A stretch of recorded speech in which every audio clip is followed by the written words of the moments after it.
My name is Paul Kim, and I was born in Seoul, Korea, and I'm 64 years old now.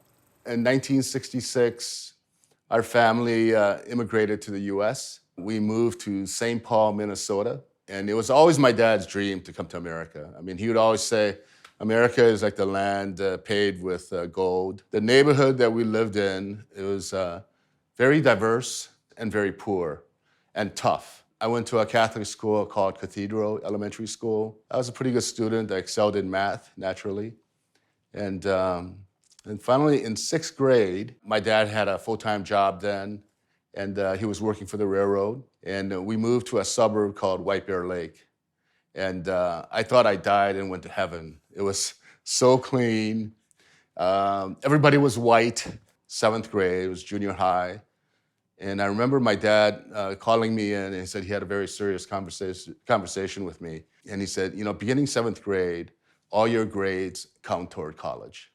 So this is very serious now. He was a very strict guy, always made sure that I was kept in line. And when I got out of line, he would discipline me. He would take his belt out, and he would say, you know, how many times should I hit you? And of course, I can't be a wimp, and I like to say 4, but I can't be a wimp. And I don't want to get hit like 12 times. So I said, okay, how about 8? You know, I compromised. And he would hit me hard. And he was a big guy. He had these massive forearms, and he would not take it easy. When I was younger, I mostly tried to avoid him. And so then in this meeting, he goes, your grades really count. And then I thought, okay, all right, what is it that you want? I asked my dad, and he said, I want you to get straight A's. I said, okay. Then if I get you straight A's, I need you to promise me that you'll back off on me. We made the deal. I got to get straight A's. Then he's going to back off and give me some latitude and freedom. From that point on, it just kind of got built in that I would study. I ended up getting straight A's actually all through junior high and high school. Graduated third in my class. My dad held up his end of the bargain. He backed off and actually gave me a lot of freedom. It became a relationship of a mutual respect. My dad's younger sister, Maria Kim, she was a fashion designer in New York. I used to work for her like when I was junior year in high school, senior year in high school. At that time, she had a large company called 20 Ons. I saw her move from a small public housing apartment in Weehawken, New Jersey, to this multi-million-dollar home in Haworth, New Jersey. And I saw the way people treated her. You know, they treated her with a lot of respect. And so I thought, wow, okay, money has power. And I think I want that kind of respect. So in my mind, actually, when I was a junior in high school, I had no ambitions to be a doctor. I wanted to be a businessman. And my goal was to become a millionaire by the time I was 35. Junior year in college, I looked at all the different vocations. And I read this book called Merchants of Grain, and it's about these grain traders making these huge deals with the Russians. And so I interviewed with 2 trading firms, Cargill and J. Aaron. I ended up going with Cargill and became a grain merchant there. It was a very good company, very white, and there was no one on the board or upper management that were Asians. I think I was the only Asian trader at the time. So I went to Chicago, and back then, trading wasn't electronic, it was human beings.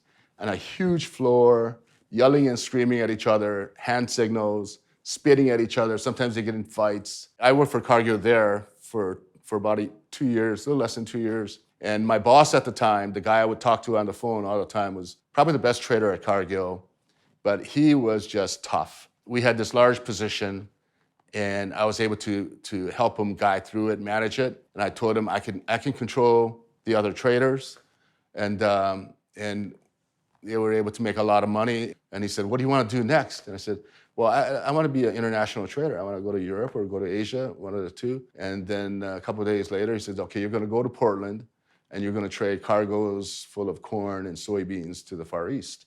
So I went to Portland, Oregon. I remember taking over a desk, which was constantly losing money. And the first year, I was able to flip it to a profit. And the second year, I made some profit. And they gave me the bonuses.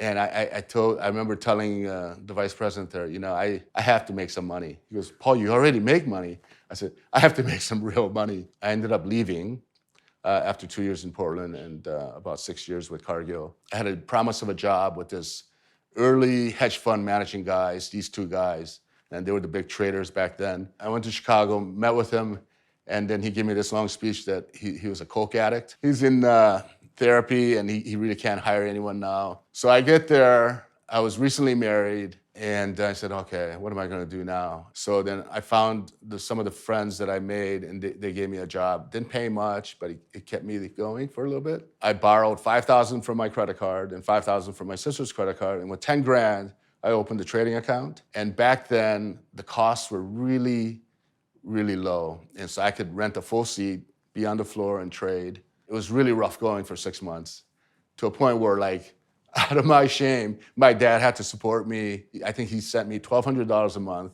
and that barely took care of the rent. So I said, this can't go on. I got to do something. I read this book called Too Busy Not to Pray.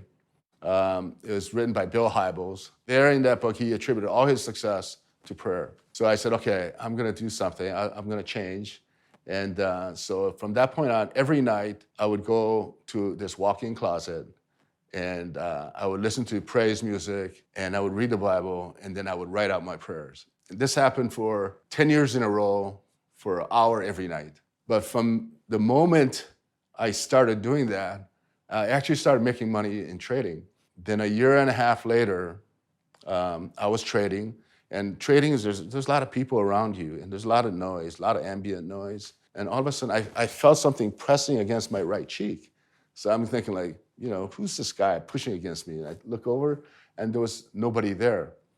And then I heard a voice, and the voice said, buy Kansas City March and sell July, which is kind of a sophisticated a trade. And I'm thinking, like, what is this? So I actually excused myself from the floor, went to the bathroom. I just sat down, and I'm thinking, God, is this you? What's going on? And then I walked around the floor for a little bit. I said, okay, by faith, I'm going to try some. So I did $500,000 of that spread. Of course, immediately it goes against me. And I'm thinking, I'm praying while I'm kind of trading and looking, and said, I've been making money, but I don't have a whole lot to lose. It's still tight.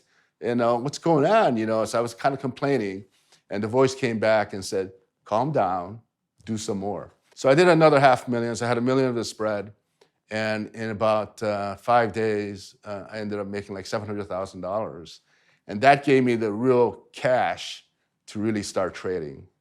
When I was first in Chicago at age 24, I was single, I had money. I kind of lived a debaucherous life. I remember one night, I partied all night, and I was sitting down in my apartment. I felt like ashamed of my faith. And then I was kind of praying to God casually, and I felt like God's saying, like, hey, I love you, Paul. It's okay. And so from that point on, I said, God, if you let me make money, I'm going to work, dedicate myself to be your venture capitalist. And so whatever project you have going on in the world, I'm going to finance it. I kind of recalled that promise when I was 24. And then I was reading the Bible, and it came to a chapter in Isaiah 58. It had to deal with true fasting.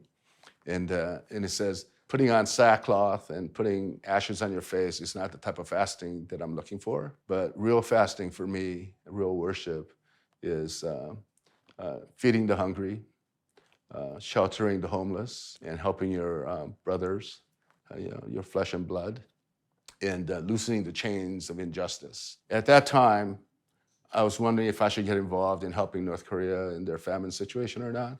And I had just started a nonprofit. So when I read those verses, I said, I felt like God saying, you got to do something. Once I decided to do something, I met 2 Korean Americans, 2 Koreans who were most involved in helping North Korea.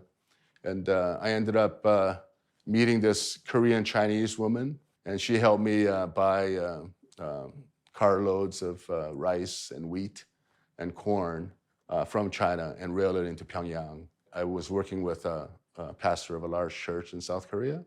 And we went to Pyongyang probably 4 or 5 times, donating food. Then did that for about 3 years. And then We focus mainly on other type of humanitarian efforts, orphanages in India and China, and we also helped with some of the missions work throughout the world. What I realize now, my theology has changed a lot. Before, I wanted to learn everything about God, but I found myself trying to manipulate God so that he would be my worker, really. So I said, if I do this, he's got to do this. If I do this, so I was really trying to use him to fulfill some of my ambitions, which is really evil. Came to the conclusion that, there's so much more about God that we don't know than what we know. And I think really the most important thing is actually the Bible tells us not to judge, but what we are to do is they give the greatest gift of all, which is love. And so I think we should stop judging and start loving people. My name is Paul Kim, and this is my Korean American story.